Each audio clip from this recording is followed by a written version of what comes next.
இன்னைக்கு நம்ம பார்க்க போற வெரிஃபைட் P&L 3 அக்டோபர் பாரத் டைனமிக்ஸ்ங்கிற ஸ்டாக்கை பிக் பண்ணியிருக்கேன்.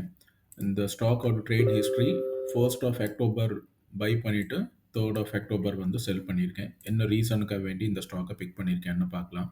ரொம்ப சிம்பிளான செட்டப், ரேலி பேஸ் ரேலிங்கிறது இந்த இடத்துல ஒரு ரேலி இருக்கும். இங்கே ஒரு பேஸ் ஃபார்ம் ஆயிடுச்சு. இந்த இடத்துல ஒரு ரேலி. இத மாரி ஒரு சின்ன பேஸ் கேண்டில் ஃபார்ம் ஆனதுக்கப்புறம், நீங்க அந்த ஃபார்ம் ஆன பேஸ் கேண்டில வச்சு நீங்க ட்ரேட் எடுத்தீங்கன்னா, ரொம்ப சிம்பிளா இருக்கும். இதுக்கு இண்டிகேட்டர்ஸ் எதுவுமே தேவை கிடையாது. ஜஸ்ட் ஒரு சார்ட்ட பார்த்தாலே நம்ம சொல்லிடலாம். ராலி பேஸ் ராலில இந்த இடத்துல வந்து ஆல்மோஸ்ட் வந்து அந்த பேஸ வந்து இந்த ஸ்டாக் ஃபில் பண்ணிடுச்சு. நான் வந்து நெக்ஸ்ட் டே வந்து இந்த ஸ்டாக்க ஓப்பன் பிரைஸ்ல வாங்க போறேன். வாங்கினதுக்கப்புறம் என்னோட எக்ஸிட் டேட் வந்து இந்த இடத்துல 3 அக்டோபர். இந்த ஸ்டாக்கோட ஒரு கேண்டில் வந்து ரீப்ளே பண்றேன் டே சார்ட்லேருந்து.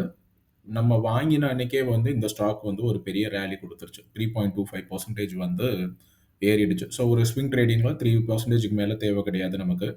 எனிவேர் பிட்வீன் 2 அண்ட் 5% இருந்ததுன்னு சொன்னா, ஸ்விங் ட்ரேடிங்ல வந்து மோர் தென் எனஃப். அந்த 2%ஓ இல்ல இந்த 3%ஓ ஒரு லெஸ் தென் 2 டேஸ்ல வந்து உங்களுக்கு கிடைச்சிருச்சுன்னு சொன்னா, நீங்க இன்னும் வெயிட் பண்ணணுங்கிற அவசியம் கிடையாது. ஸோ ஒரே நாள்ல 3.25 ரீச் பண்ணினனால, நான் நெக்ஸ்ட் டே வந்து இந்த ஸ்டாக்ல எக்ஸிட் ஆறேன். எக்ஸிட் ஆன ஓப்பன் பிரைஸ்லேருந்து ஸ்டாக் வந்து திருப்பி ஒரு 1% வந்து போயிருக்கு. இந்த 1% வந்து நம்ம மிஸ் பண்ணிட்டோம். ஆம், ஓவராலா வந்து ஒரு 2% ஆஃப்டர் சார்ஜஸ் எல்லாம் போக வந்திருக்கு. நான் டிஸ்கிரிப்ஷன்ல கீழ ட்ரேட் சம்மரி இருக்கும். நீங்க போய் பார்த்தீங்கன்னா, எல்லா சார்ஜஸும் இருக்கும். சார்ஜஸ் போக இந்த ஸ்விங் ட்ரேடிங்ல நம்ம எவ்வளோ வந்து நெட் ப்ராஃபிட் எடுத்திருக்கோம்னு வரும். நாளைக்கு வேற ஒரு ட்ரேட்ல உங்கள நான் பார்க்குறேன். உங்களுக்கு ஏதாவது டவுட்ஸ் இருந்ததுன்னு சொன்னா, கமெண்ட் செக்ஷன்ல போஸ்ட் பண்ணுங்க. நான் அட்ரஸ் பண்றேன். Thank you.